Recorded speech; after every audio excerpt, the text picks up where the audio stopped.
Electrohomoeopathy के अध्ययन के क्रम में आज रोग और रोग निदान वाले भाग में हम एक विशेष रोग अर्थराइटिस और इसके विभिन्न प्रकार कई नामों से जाना जाता है, संधिवात, ज्वाइंट, गाउट, है ना, रियोमेटॉइड अर्थराइटिस या एंक्लोजिंग स्पॉन्डिलाइटिस, सेप्टिक अर्थराइटिस इत्यादि नामों से जाना जाता है। इनके ये आपको प्रकार होते हैं, इसी के बारे में हम अध्ययन करेंगे और फिर देखेंगे कि इस पर कौन कौन सी इलेक्ट्रोहोम्योपैथिक औषधियाँ आपके द्वारा इसको ट्रीटमेंट हम दे सकते हैं। इन सहायक औषधियों और मेन औषधियों का नाम भी हम जानेंगे और ट्रीटमेंट का मेथड भी जानेंगे। तो सबसे पहले हम शुरू करते हैं अर्थराइटिस के बारे में। अर्थराइटिस क्या होता है?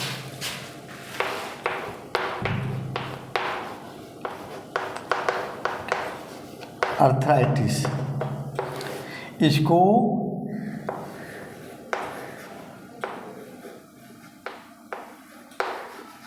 गाउट, संधिवात,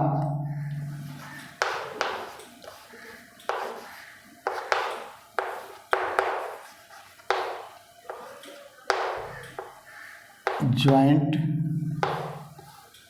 पेन इत्यादि नामों से जाना जाता है। तो सबसे पहले देखते हैं अर्थराइटिस। अर्थराइटिस क्या होता है? अर्थराइटिस यह आपको अचानक आप उठते हैं, चलते फिरते हैं तो एक या एक से अधिक जोड़ों में अचानक से आपको दर्द हो जाना, रात में किसी विशेष अंग जैसे अंगूठे में या जॉइंट में दर्द हो जाना या किसी जोड़ पर दर्द हो जाना या जोड़ों में सूजन और त्वचा का रंग लाल हो जाना या बैंगनी हो जाना, है ना, ये सब लक्षण देखने को मिलते हैं अर्थराइटिस में। अब देखते हैं अर्थराइटिस के प्रकार कितने होते हैं, है ना। तो अर्थराइटिस के मेन अर्थराइटिस में आपको सबसे पहले ऑस्टियोआर्थराइटिस, है ना, इन्फ्लेमेटरी और अर्थराइटिस और सेप्टिक अर्थराइटिस, है ना। ऑस्टियो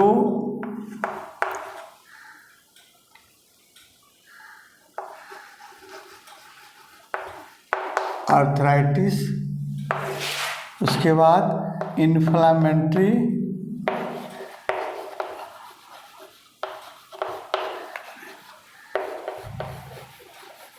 अर्थराइटिस और फिर एक होता है सेप्टिक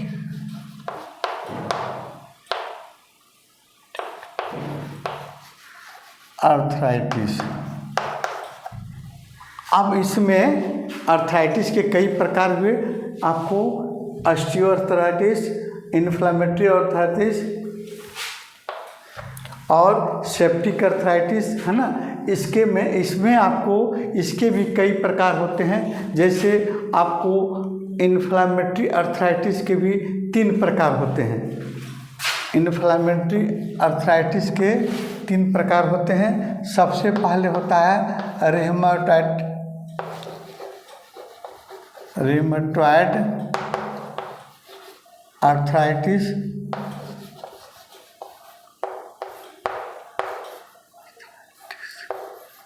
और दूसरा इसका होता है रियोमेटॉइड अर्थराइटिस और दूसरे में आपको एंक्लोजिंग स्पॉन्डिलाइटिस।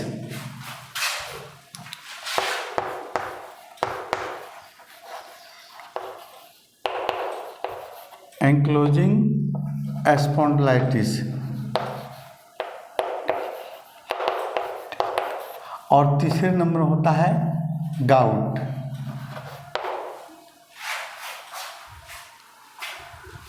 ये आपका इन्फ्लेमेटरी अर्थराइटिस के रियोमेटॉइड अर्थराइटिस, एंक्लोजिंग स्पॉन्डिलाइटिस और गाउट। तो सबसे पहले हम अर्थराइटिस के बारे में जानेंगे कि अर्थराइटिस होने के कारण क्या है ना, और इसके सिम्टम क्या होते हैं, और फिर आगे हम आपको ऑस्टियोआर्थराइटिस के बारे में, एंक्लोजिंग स्पॉन्डिलाइटिस के बारे में और फिर गाउट के बारे में भी जानेंगे।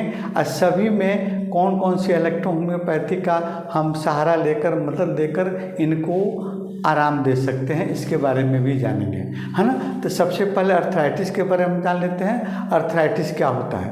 अर्थराइटिस के बारे में पहले बताया, अचानक उठने चलने फिरने में एक या एक से अधिक जोड़ों में दर्द होना, या आप बेड पर सोए हैं, रात में कभी किसी एक जॉइंट में पेन हो जाना, जिस भाग में पेन होगा, जिस जॉइंट में पेन होगा, दर्द होगा, वहाँ पर सूजन हो जाएगा, और सूजन के बाद में उसमें लाली, त्वचा का लाल होना, या उसमें जलन होना, या उसको टच करने में से गर्माहट महसूस हो, है ना, बैगनी कलर का आपको स्किन हो जाए, इस जॉइंट अर्थराइटिस में आपको लक्षण देखने को मिलते हैं, है ना। तो अर्थराइटिस होने का कारण क्या है? तो इसमें कई कारण हो सकते हैं। सबसे पहले आपका अर्थराइटिस होने का कारण है आपको उम्र का बढ़ना, है ना। तो उम्र का बढ़ना एवं कार्टिलेज और बोन का आपको नष्ट होना या बर्बाद होना।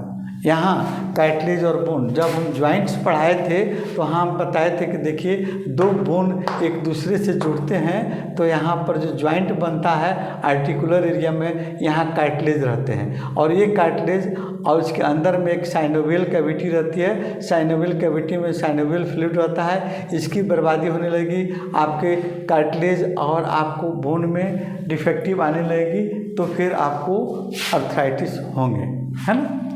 और इसमें आपको दूसरा इसका कारण होता है ऑटो इम्यून रिएक्शन, है ना। ऑटो इम्यून रिएक्शन यानी ऑटो इम्यून प्रतिक्रिया, शरीर की आपको इम्यून सिस्टम जब गलती से अपने ही स्वस्थ सेल टिश्यू को बर्बाद करने लगते हैं, उसको भक्षण करने लगते हैं, तो फिर ये रोग आपको अर्थराइटिस होने का कारण होता है। दूसरा कारण हो गया। तीसरा कारण में आप हेरिडेटिकल देख लिए, वंशानुगत, है ना, माता पिता से या परिवार में किसी को आपको अर्थराइटिस का रहा हो तो उसके द्वारा आपको जेनेटिक्स आपको रोग हो सकता है, वंशानुगत हो सकता है ना।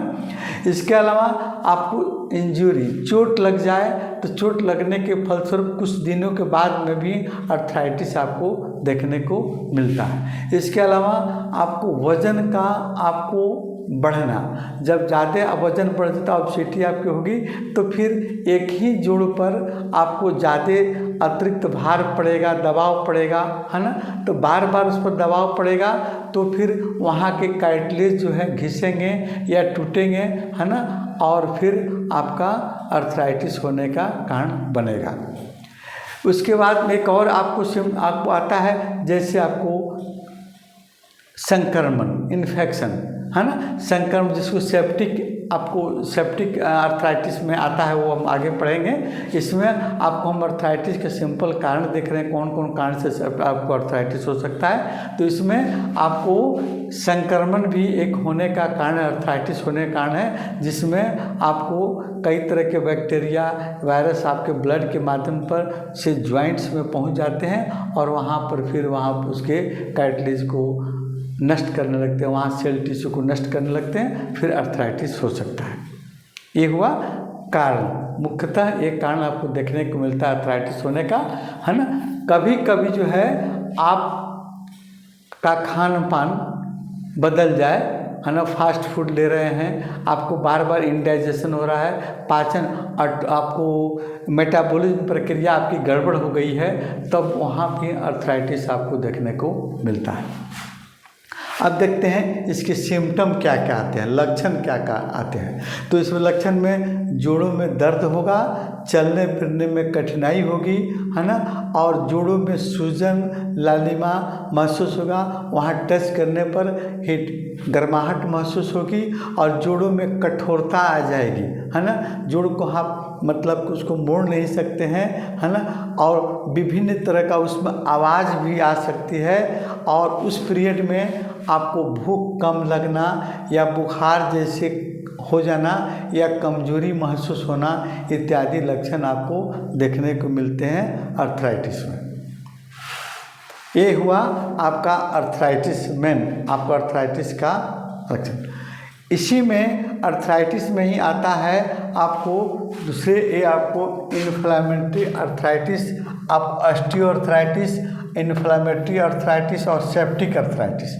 थोड़ा थोड़ा हम इसका डिफिनेशन जान लेते हैं। ऑस्टियोआर्थराइटिस में क्या होता है, जब जब उम्र बढ़ता है वहाँ पर, यहाँ देखिए यहाँ कार्टिलेज और आपको साइनोवियल फ्लूइड समाप्त होने लगता है, कार्टिलेज नष्ट होने लगते हैं कार्टिलेज, और यहाँ बोन डिफेक्टिव होने लगता है, तो फिर आपका ऑस्टियोआर्थराइटिस होता है। इन्फ्लेमेटरी अर्थराइटिस में क्या होता है, यही जगह यही स्पेस, इसमें आपको सेल टिश्यू, यहाँ जो भी कार्टिलेज उसमें स्वेलिंग हो जाती है, सूजन होने लगती है ना।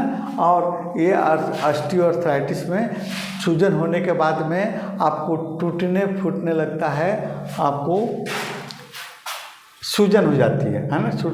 सूजने के बाद में यहाँ सेल टिश्यू जो कार्टिलेज है नष्ट होने लगते हैं। और सेप्टिक अर्थराइटिस में यही जॉइंट पर आपको, इसी जॉइंट पर आपको आपके ब्लड के माध्यम से कोई बैक्टीरिया या वायरस वहाँ आ जाएगा और इस सेल के टिश्यू को वहाँ पर इन्फेक्टेड कर देगा, तो फिर सेप्टिक अर्थराइटिस आपको देखने को मिलेगा, है ना। हम अगले वीडियो में फिर आपको ऑस्टियोआर्थराइटिस का होने का कारण, है ना, और फिर रेमेटॉइड अर्थराइटिस क्या होता है, एंकिलोजिंग स्पॉन्डिलाइटिस क्या होता है, गाउट क्या होता है, और इस पर कौन कौन सी इलेक्ट्रोहोम्योपैथिक औषधियाँ कार्य करती हैं, हम अगले वीडियो में आपको बताएंगे। आज हम थोड़ा सा आपको इसका सहायक औषधि में आपको S5, C4, C6, F1, A3 और इलेक्ट्रिसिटी में RE, G इत्यादि औषधियों का हम मदद लेकर आपको अर्थराइटिस का ट्रीटमेंट आसानी से करते हैं, है ना। और अगले वीडियो में हम ऑस्टियोआर्थराइटिस के आपको होने का कारण और फिर उसके मतलब सिम्टम और फिर उसका ट्रीटमेंट के बारे में बताएं।